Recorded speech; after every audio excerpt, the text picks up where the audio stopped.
Hi students, welcome back to our class. Today we will be discussing about Tobin's Q ratio. So what's actually Tobin's Q ratio? We know that every firm needs investment. In order to grow, every firm needs investment. So from where they will get the money for the investment? Either they will go for borrowing or they will go for selling their shares, equity, etc. When a firm sells its shares, of course, in the market there are many buyers for the shares, and the buyer buys the share to earn a capital gain from the increase in market value of the shares. നമുക്കറിയാം എല്ലാ കമ്പനികൾക്കും ഫേമുകൾക്കും എന്താണ് അവർക്ക് investment ആവശ്യമാണ്. അപ്പോൾ investment പലതരത്തിൽ ഫേമുകൾ ഇൻവെസ്റ്റ്മെൻറ്റിനുള്ള fund കണ്ടെത്താറുണ്ട്. കടമെടുക്കുന്ന ഫേമുകളുണ്ട്, ബാങ്കുകളിൽ നിന്ന് ലോൺ എടുക്കുന്നവരുണ്ട്. അല്ലാത്തവർ അവരുടെ ഷെയർ മാർക്കറ്റിൽ സെയിലിന് വെക്കാറുണ്ട്, അല്ലേ? ക്യാപിറ്റൽ മാർക്കറ്റിൽ അവരുടെ ഷെയർ സെയിലിന് വെക്കാറുണ്ട്. നമുക്കറിയാം സ്റ്റോക്ക് എക്സ്ചേഞ്ചിലൊക്കെ എല്ലാ കമ്പനികളുടെ ഷെയറാണ് കച്ചവടത്തിനുള്ളത്. അപ്പോൾ ഇത്തരത്തിൽ എന്താണ് മാർക്കറ്റിലുള്ള ബയേഴ്സ് നല്ല മാർക്കറ്റ് വാല്യൂ ഉള്ള ഷെയറുകൾ ഉണ്ടെങ്കിൽ അവരത് വാങ്ങുകയും അതിൻ്റെ ക്യാഷ് ഉപയോഗിച്ചുകൊണ്ടാണ് കമ്പനികൾ ഇൻവെസ്റ്റ്മെൻറ്റ് നടത്തുകയും ചെയ്യാറുള്ളത്. When the firm sells the share, the buyer buys the share to earn a capital gain. അപ്പോൾ പൊതുവേ ബയേഴ്സ് എന്തിനു വേണ്ടിയാണ് ഷെയർ വാങ്ങുന്നത്? അതിൽ നിന്ന് ലഭിക്കുന്ന ഡിവിഡൻഡ് അവർക്ക് ലഭിക്കാൻ വേണ്ടി. They buy shares for the earnings. ആ കമ്പനിയുടെ മാർക്കറ്റ് വാല്യൂ ഇൻക്രീസ് ചെയ്യുന്നിടത്തോളം ആ വ്യക്തികൾക്ക് എന്ത് കിട്ടുന്നു? ഷെയർ എടുത്ത വ്യക്തികൾക്ക് അതിൽ നിന്ന് ഡിവിഡൻഡ് ലഭിച്ചുകൊണ്ടേയിരിക്കുന്നു. The purchaser of share therefore purchases share when he expects a high capital gain. അപ്പോൾ ഷെയർ വാങ്ങുന്നൊരു വ്യക്തി, അത് ഇനി വ്യക്തിയാകട്ടെ ഇൻസ്റ്റിറ്റ്യൂഷൻ ആകട്ടെ, അവരെന്താണ് നോക്കുന്നത്? അവർ എപ്പോഴാണ് ഷെയർ വാങ്ങുന്നത്? When he or she expects A high capital gain. ആ ഷെയറിൽ നിന്നുള്ള ഗെയിൻ, ക്യാപിറ്റൽ ഗെയിൻ എപ്പോഴാണോ കൂടുതൽ ഉണ്ടായിരിക്കുക ആ സമയത്താണ് ആ ഷെയർ കൂടുതൽ മാർക്കറ്റിൽ വിറ്റുപോകുന്നത്, അല്ലെങ്കിൽ അതിന് ആവശ്യക്കാർ കൂടുതലുള്ളത്. When stock markets are high, firms are willing to sell equity to finance investment than when the stock market is low. Stock market ഏറ്റവും ഉയർന്ന തലത്തിൽ നിൽക്കുമ്പോൾ ആണ് കമ്പനികൾ അവരുടെ ഷെയർ മാർക്കറ്റിൽ ഇറക്കുക. നേരെ മറിച്ച് സ്റ്റോക്ക് മാർക്കറ്റ് കുറവാണെങ്കിൽ, അല്ലെങ്കിൽ സ്റ്റോക്ക് മാർക്കറ്റ് ഇടിഞ്ഞ ഒരു സാഹചര്യത്തിൽ, no firm will be willing to sell their shares because there will be no buyers. അപ്പോൾ ബയേഴ്സ് ഇല്ലാത്തത് കൊണ്ട് തന്നെ ഫേംസ് എന്ത് ചെയ്യില്ല? ഷെയർ മാർക്കറ്റിൽ അവരുടെ ഷെയർ വിൽക്കുകയുമില്ല. അപ്പോൾ ഈ ഒരു റിലേഷൻ നമുക്കെല്ലാവർക്കും അറിയാം. സ്റ്റോക്ക് മാർക്കറ്റും ഫേമുകളുടെ വാല്യൂവും അതുപോലെ തന്നെ പർച്ചേസ് ചെയ്യപ്പെടുന്ന ഷെയറും തമ്മിലുള്ള റിലേഷൻ, ഈ നോർമൽ റിലേഷൻ, നമ്മുടെ ഡെയിലി മാർക്കറ്റിലുണ്ടാകുന്ന ഈ ഒരു റിലേഷൻ നമുക്കെല്ലാവർക്കും അറിയാം. It was James Tobin who was the first person to explain this relation between the stock market and investment, and that is why it is also referred to as Tobin's Q ratio. ഈ ഒരു റിലേഷനെ theorise ചെയ്തത് ആദ്യമായിട്ട് James Robinson ആണ്. And he brought the relationship between stock market and investment. ഇൻവെസ്റ്റ്മെൻറ്റും stock മാർക്കറ്റും തമ്മിലുള്ള relation കൊണ്ടുവന്നത് James ടോബിനാണ്. അങ്ങനെയാണ് അതിന് എന്ത് പേര് വരുന്നത്? ടോബിൻസ് ക്യൂ തിയറി, അല്ലെങ്കിൽ ടോബിൻസ് ക്യൂ റേഷ്യോ എന്നൊക്കെ പറയാറുണ്ട്. സോ അതെന്താണെന്നുള്ളത് നമുക്ക് ഡീറ്റെയിൽ ആയിട്ട് നോക്കാം. While Tobin is often attributed as its creator, this ratio was first proposed in an academic publication by economist Nicholas Kaldor in 1966.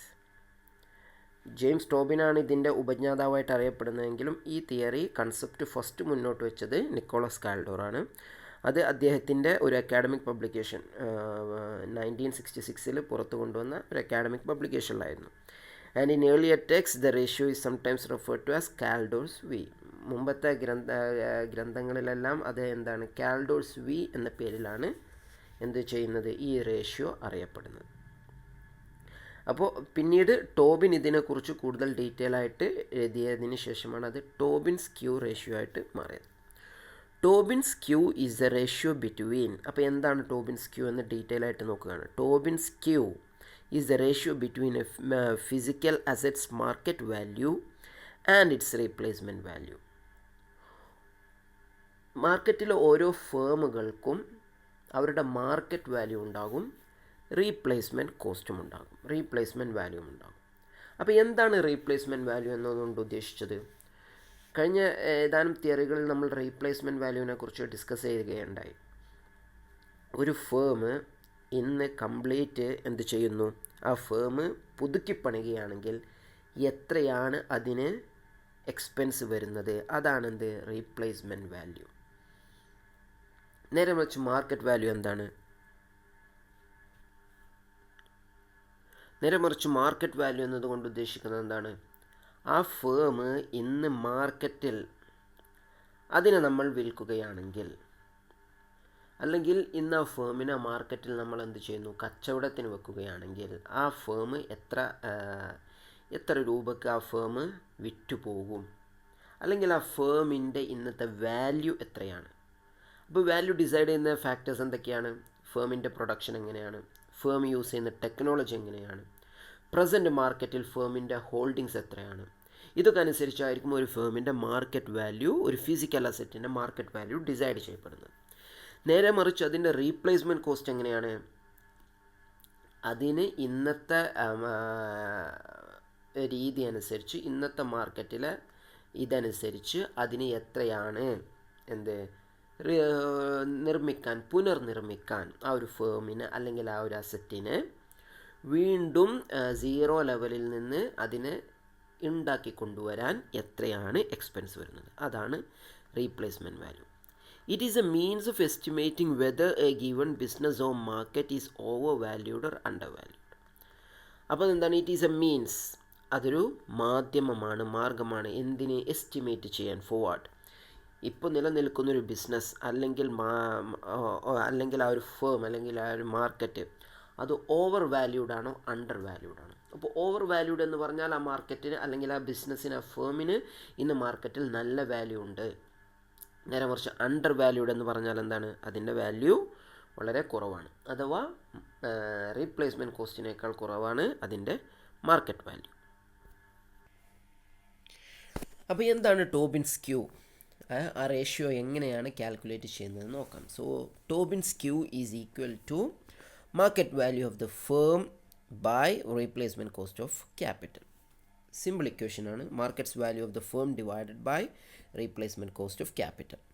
ഈ ഇക്വേഷൻ തന്നെ നമുക്ക് വേറെ രീതിയിൽ എഴുതാം. Tobin's Q is equal to total market value of firm divided by total asset value of the firm. So ഇത് രണ്ടും തമ്മിലുള്ള difference നിങ്ങൾക്ക് മനസ്സിലായിട്ടുണ്ടാകുമെന്ന് വിചാരിക്കുന്നു. Market value and asset value. Okay, market value and asset value. അതിന് ഈ market value asset value differentiate ചെയ്യാൻ ചെറിയൊരു എക്സാമ്പിൾ പറയാം. എന്താണ്? ഉദാഹരണത്തിന് നമ്മളിപ്പോൾ നമ്മളൊരു റോഡൊന്നുമില്ലാത്ത ഒരു പ്രദേശത്ത് നമ്മളൊരു ബിൽഡിംഗ് ഉണ്ടാക്കി. ഏതാനും ചില വർഷങ്ങൾക്കുള്ളിൽ ആ പ്രദേശത്തു കൂടി ഒരു റോഡ് വന്നു. നമ്മൾ ആ ബിൽഡിംഗ് ഉണ്ടാക്കിയത് 10 ലക്ഷം രൂപക്കാണെങ്കിൽ ആ റോഡ് അതിലൂടെ വരുന്നതോടുകൂടി ആ ബിൽഡിങ്ങിൻ്റെയും അത് നിൽക്കുന്ന പ്ലോട്ടിൻ്റെയും വില ചിലപ്പോൾ 50 ലക്ഷമോ 60 ലക്ഷമോ ആയി മാറാം. അപ്പോൾ ഇന്നത്തെ ഒരു സാഹചര്യത്തിൽ നമ്മൾ ആ ബിൽഡിങ് റീപ്ലേസ് ചെയ്യുകയാണെങ്കിൽ അന്ന് 10 ലാക്സ് ഒരു 5 വർഷത്തിന് ശേഷം ചിലപ്പോൾ ഒരു 20 ലാക്സ് 25 ലാക്സ് എന്തായിട്ട് മാറും? അതിൻ്റെ റീപ്ലേസ്മെൻറ്റ് കോസ്റ്റ്, അഥവാ സീറോ ലെവലിൽ നിന്ന് ആ ബിൽഡിംഗ് ഉണ്ടാക്കി കൊണ്ടുവരാനുള്ള എക്സ്പെൻസ്. എന്താണ് ഒരു ബിൽഡിംഗ് നിർമ്മിക്കാനുള്ള എക്സ്പെൻസ്?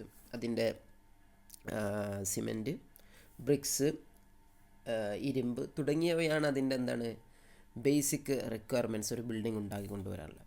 പക്ഷേ ആ ബിൽഡിങ്ങിൻ്റെ മാർക്കറ്റ് വാല്യൂ ഇന്ന് എത്രയാണ്? മാർക്കറ്റിലെ വാല്യൂ അത് അറൗണ്ട് 60 ലാക്ക് 70 ലാക്ക്. ഇത് നമുക്ക് മനസ്സിലാകാനുള്ള ഏറ്റവും ചെറിയൊരു എക്സാമ്പിൾ പറഞ്ഞതാണ്. ഇത് രണ്ടും ഡിഫറൻഷ്യേറ്റ് ചെയ്യാനുള്ള. അപ്പോൾ ഇതിനെയാണ് പറയുന്നത്? ഇങ്ങനെയാണ് മാർക്കറ്റ് വാല്യൂ ഓഫ് എ ഫേമും അസറ്റ് വാല്യൂ ഓഫ് എ ഫേമും നമുക്ക് ഡിഫറൻഷ്യേറ്റ് ചെയ്യാൻ കഴിയുന്നത്. ഓക്കെ, ഇനിയുള്ള 2 പോയിന്റ് ശ്രദ്ധിക്കുക. If Q ratio is high, അതായത് ടോബിൻസ് ക്യൂ നമ്മൾ ഇത്തരത്തിൽ റേഷ്യോ കണ്ടെത്തിയാൽ if it is high it means that the price of share is high, അഥവാ അസറ്റ് വാല്യൂവിനേക്കാൾ കൂടുതലാണ് മാർക്കറ്റ് വാല്യൂ. ദെർഫോർ അങ്ങനെയാണെങ്കിൽ ഫേംസ് വിൽ ഇൻവെസ്റ്റ് മോർ. അങ്ങനെയാണെങ്കിൽ അത്തരത്തിലുള്ള ഫേമുകൾ എന്ത് ചെയ്യും? ക്യൂ റേഷ്യോ കൂടുതലുള്ള ഫേമുകളൊക്കെ ഇൻവെസ്റ്റ് ചെയ്യുമെന്ന് പറഞ്ഞാൽ അവരവരുടെ ഷെയർ മാർക്കറ്റിൽ കച്ചവടത്തിന് വേണ്ടി വെക്കും. They will be seeking buyers for their shares. Second, if Q is more than one, firms will buy physical capital, that is add to the capital stock. അപ്പോൾ Q ratio more than one ആണെങ്കിലാണ് എന്ത്? ഫേമുകൾ physical capital വാങ്ങുകയുള്ളൂ. Physical capital വാങ്ങുക എന്ന് പറഞ്ഞാൽ firms will be investing, and from where they will be getting the money, that is they will add to the capital stock by selling their shares. Okay, shares വിറ്റുകൊണ്ട് അതിൽ നിന്ന് ലഭിക്കുന്ന വരുമാനത്തിൽ നിന്നാണ് ഫേമുകൾ പിന്നീട് എന്ത് ചെയ്യുക? ഫിസിക്കൽ ക്യാപിറ്റൽ ഇൻവെസ്റ്റ് ചെയ്യുന്നത്. അപ്പോൾ ഈ ഒരു റേഷ്യോയുടെ അടിസ്ഥാനത്തിലായിരിക്കും എന്ത്? ഫേമുകൾ അവരുടെ ഇൻവെസ്റ്റ്മെൻറ്റ് വർദ്ധിപ്പിക്കേണ്ട അവസ്ഥയുണ്ടോ, സാഹചര്യമുണ്ടോ, അനുകൂലമായ ഒരു സാഹചര്യമാണോ ഇപ്പോൾ നിലനിൽക്കുന്നത് എന്ന് തീരുമാനിക്കുന്നതും. അതോടൊപ്പം തന്നെ ബയേഴ്സ് ഓഫ് ദ ഷെയർസ് വാങ്ങുന്ന ക്യാപിറ്റൽ മാർക്കറ്റിലുള്ള, സ്റ്റോക്ക് മാർക്കറ്റിലുള്ള ആളുകൾ, ബയേഴ്സ്, അവർ ഇന്ന കമ്പനിയുടെ സ്റ്റോക്ക് വാങ്ങണോ വേണ്ടേ എന്ന് തീരുമാനിക്കുന്നത് ആ ഫേമിൻ്റെ അല്ലെങ്കിൽ ആ ബിസിനസ്സിൻ്റെ ടോബിൻസ് ക്യൂ റേഷ്യോ കൺസിഡർ ചെയ്തുകൊണ്ടാണ്. ഓക്കെ, ഒരു സിമ്പിൾ കൺസെപ്റ്റാണ്, നിങ്ങൾക്ക് മനസ്സിലായിട്ടുണ്ടാകുമെന്ന് വിചാരിക്കുന്നു. ഡൗട്ട്സ് ഉണ്ടെങ്കിൽ നിങ്ങൾ ക്ലാരിഫൈ ചെയ്യണം. Okay, thank you, by.